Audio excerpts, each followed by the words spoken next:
Allumez la pompe. Un écran de chargement apparaît. Dans Paramètres, sélectionnez Hauteur patient et entrez la différence de hauteur mesurée entre le capteur de la pompe et la table opératoire. Dans Pression cible max, ajustez la pression de consigne maximale souhaitée lors de l'hystéroscopie. Revenez sur l'écran principal, puis sélectionnez le programme souhaité. Insérez les poches de liquide par le haut des brassards et suspendez-les au crochet dédié. Assurez-vous que le bas des brassards soit à minima à 10 cm au-dessus du capteur de la pompe. Sinon, ajustez la hauteur de la potence. Si ce n'est pas déjà le cas, ouvrez le clamp du brassard que vous utiliserez en premier.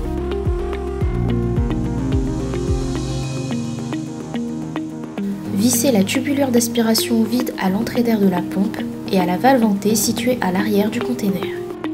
Assurez-vous qu'une tubulure au vide tandem soit présente pour permettre l'aspiration vide entre les containers.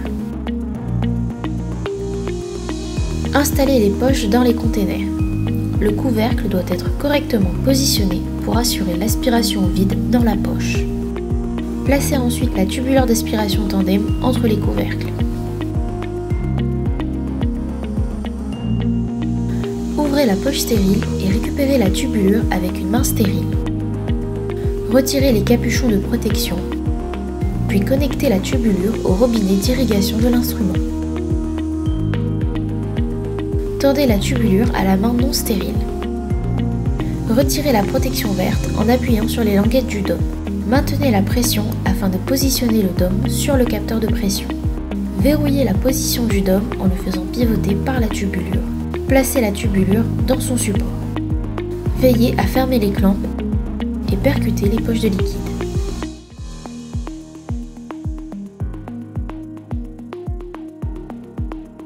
Ouvrez la poche stérile et récupérez la tubulure avec une main stérile. Retirez le capuchon rouge, puis connectez la tubulure au robinet d'aspiration de l'instrument. Si vous utilisez un sac de collecte sur le champ opératoire, connectez-y la seconde extrémité de la tubulure. Sinon, fermez le clamp.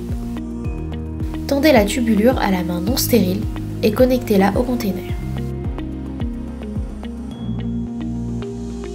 Ajustez la pression de consigne à l'aide des boutons de navigation. Déclampez la tubulure d'irrigation du côté où le clamp du brassard a été préalablement ouvert. Le capteur va détecter une pression dans la tubulure. La pompe peut être démarrée quand l'icône Stop devient Play. Démarrez la pompe grâce au bouton Play. L'icône Play devient bleue, signe que la pompe a démarré. Le premier brassard se remplit d'air jusqu'à ce que la pression mesurée par le capteur soit égale à la pression de consigne. Si besoin, activez l'aspiration au vide en appuyant sur le bouton dédié et choisissez entre une puissance d'aspiration faible ou forte. En laparoscopie, le démarrage de la pompe est identique, le débit étant prédéfini, aucun réglage n'est requis. Seule la puissance de l'aspiration au vide peut être réglée de la même manière qu'en hystéroscopie.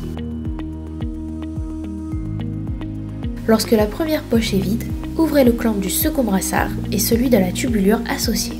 Attendez quelques secondes qu'une partie de l'air soit transférée du premier au second brassard. Puis clampez le premier brassard suivi de la tubulure associée.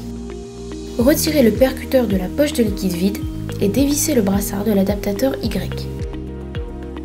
Retirez la poche de liquide vide, insérez-en une nouvelle, revissez le brassard à l'adaptateur Y, percutez la poche pleine.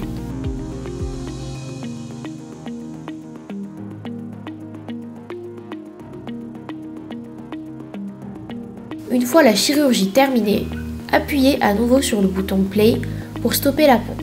L'icône Play redevient grise. Déconnectez les différents éléments.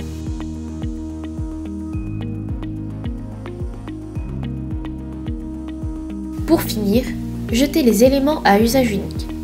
Les tubulures d'aspiration et d'irrigation, les poches d'aspiration, la tubulure d'aspiration tandem et les poches de liquide vide.